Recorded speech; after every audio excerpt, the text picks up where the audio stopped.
Hello, y'all. Today we're going to talk about the elimination method for solving linear systems.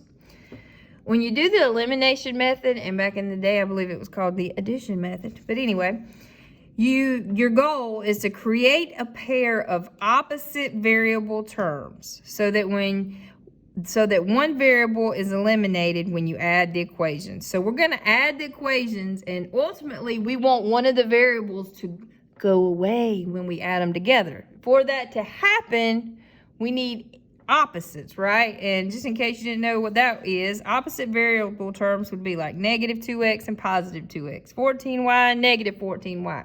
Doesn't matter which one we make disappear. We just need either the x or the y to get out of the picture. Now, of course, sometimes it's easier to do one variable as opposed to the other, so choose what makes your life easiest. All right. You must have the equations in the same form before you can stack them on top of each other and add them together. I can't have one in like slope-intercept form and one in standard form. That won't co-jive. So usually standard form is what you use for the elimination method, and standard form is ax plus by equals c. It just makes things easier if they're like that. Before you can add them together and magically eliminate something, you're probably going to have to multiply one equation or both equations, or divide as opposed to multiply, by some constant so that you create a pair of opposites. So maybe I don't have a pair of opposites, but if I multiply one equation by one number and the other equation by another number, then I create a pair of opposite variable terms. So things you might have to multiply by, when I say constant, a constant, y'all, is just a number. So like negative 2, 3, a half, negative 7. You might divide by 14. I don't know. Okay? Just to do this, it is really helpful just to see it. So let's look at this. We're going to do several examples. We'll zoom in here. All right, so let's look at this first one. Now, always check first to see if you have opposites. So negative 2 and negative 6. Nope, those aren't opposites. Positive 7 and positive 8. Those are not opposites either. So I'm going to have to create a pair of opposites. Now, 2 actually goes into 6. So I think it'll be easiest to get rid of the x. But I need a negative 6 and a positive 6, right? Or is there any way I could divide this and then make it a positive 2? No. I could divide all these by 2 if I wanted to. To simplify it, that is completely up to you. I'm just going to go ahead and multiply the top by negative 3. And I chose negative 3 because when I multiply this top equation by negative 3, negative 2x times negative 3 is positive 6x. I have made opposites, negative 6x, positive 6x. That's what you want, to either make the x's or the y's opposites. You got to multiply everything, so keep going. 7y times negative 3 would be negative 21y equals negative 10 times negative 3 would be positive 30. And now you're going to add these together now that you've created opposites. And when I add them, negative 6 and 6, they cancel out. And that's what I wanted. I needed a variable to go away. So 8y minus 21y would be negative 13y equals negative 30 plus 30 is 0. If it's beside you divide, it's just a one-step equation now. You're pros. And we get y equals 0. Now remember, that is half of my answer. I got to get the x. So to get the x, just go back to one of the originals and plug in the y. So I'm going to use the top one. So you got negative 2x plus 7 times, instead of y, I'm going to plug in a 0, equals negative 10. Well, this is gone. I get negative 2x equals negative 10. If it's beside you, divide, and you get x equals 5. So the solution to this linear system is 5, 0. And as I have mentioned, I don't know how many times, I strongly suggest I would graph these on Desmos and check my answer. Is this where these two equations, when you're graphing them, intersect? Okay? I may have zoomed too far in. Here we go. Sorry about that. Let's look at another one. All right. So first check to see if you have opposites. You don't. But what would be easy to create opposites? What should I try to get rid of, the x's or the y's? You guys, look, you've already got positive and negatives for x and y. Is one a factor of the other? And the answer is yes. I could multiply 9 times 2, and that would give me 18. And since it's already negative, I can just multiply by positive 2. So if I multiply the top by positive 2, 2 times 8x would be 16x. 2 times negative 9y would be negative 18y. And 2 times negative 26 would be negative 52. And this is great because now I have positive 18 and negative 18. I need opposites.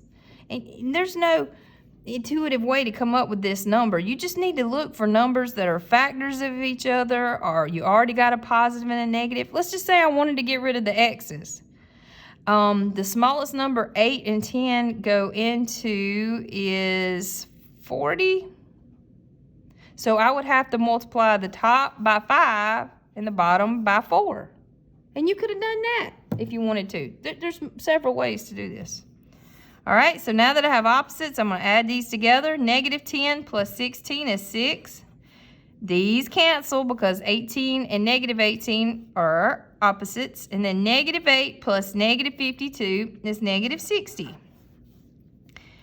To undo multiplication, we divide, and we get x is negative 10. So that's my x coordinate. That's the first half of my answer. To get the second half, I'm going to have to go back up here and plug in x and find y. I'm going to use the first equation again, the original. So 8 instead of x, I'm going to plug in a negative 10. Minus 9y equals negative 26.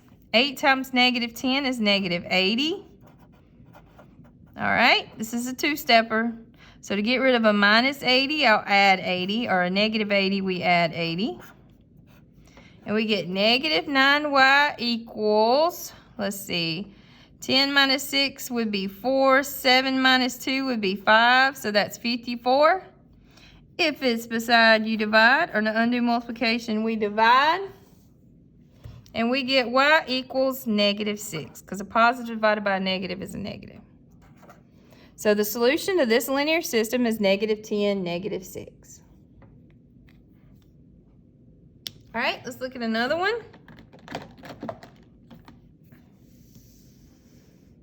All right. You guys look at this. I want you to think about, what should we try to get rid of, the x or the y? In this case, they're equally easy, right? What can I multiply the top equation by and my x's would cancel out? I can multiply the top equation by 3.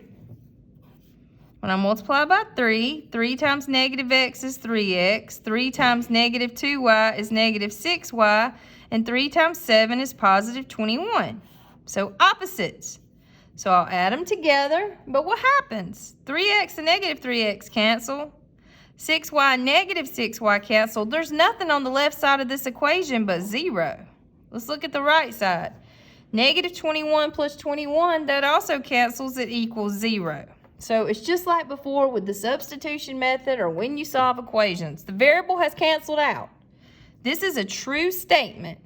When the variable cancels out and you're left with a true statement, that means there are infinitely many solutions.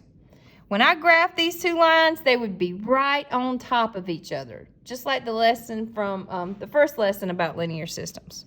When the line is on top of it, it's the other line, there are infinitely many solutions because they literally share every point in common, okay? So same rules apply. If the variable goes away in a true statement, infinitely many. If the variable goes away and you have a false statement like 2 equals 7, that would be no solution. All right, let's look at another one. Okay, for this one, should we try to get rid of the x's or the y's? I say x's, so get on my mindset. If we wanted to get rid of the x, what could we multiply the top equation by? And when I add the equations together, the x will cancel out. What should I multiply the top equation by? What'll make those opposites when we look at the x? 4. If you multiply the top equation by 4, 4 times negative 3x is negative 12x, 4 times 9y is 36y, and 4 times 12 is 48. Now you have positive 12y and you have You have positive 12x and negative 12x. And when you add those together, it'll cancel out. And then negative 10y plus 36y would be positive 26y. And then 4 plus 48 would be 52.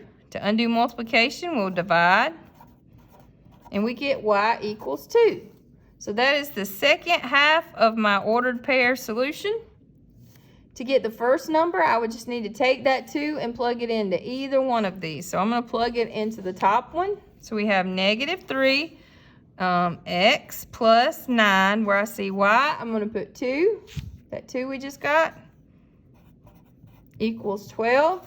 9 times 2 is 18.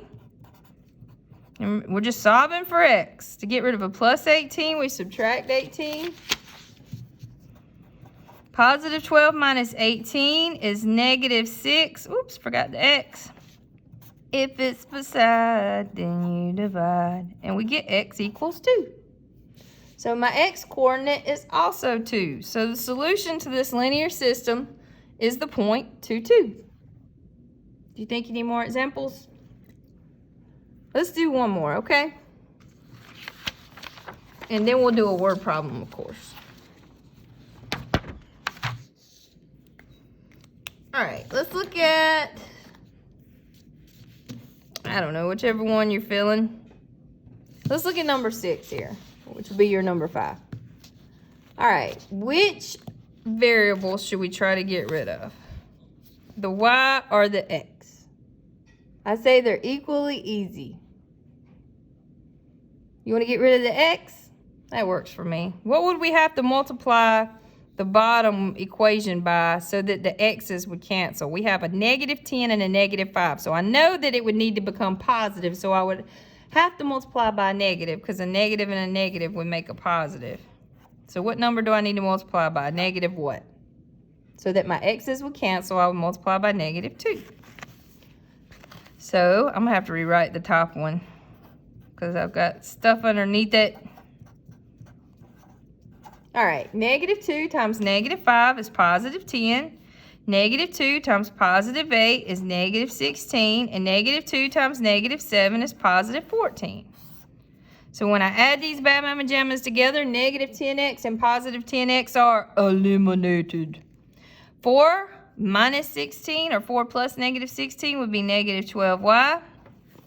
Negative 26 plus 14 would be negative 12. To undo multiplication, we divide. Those will cancel, and we get y equals positive 1. So the second half of the ordered pair for the solution would be 1. How do we get the x coordinate? We're going to go back and plug it in. I'm going to use the second one, okay? Right here. So we'll have negative 5x plus 8. Where I see that y, I'm going to plug in 1. Equals negative 7. So we get negative 5x. 8 times 1 is 8, of course. All right, and then to get rid of a plus 8, we do the opposite, which is subtract. And negative 7, negative 8 would be negative 15. Undo multiplication, we divide. And negative 15 divided by negative 5, and negative divided by negative is a positive. So we would get positive 3. So the ordered pair that is the solution to this system is 3, 1. All right. You ready to do a word problem? Let's do it. I have to zoom back out.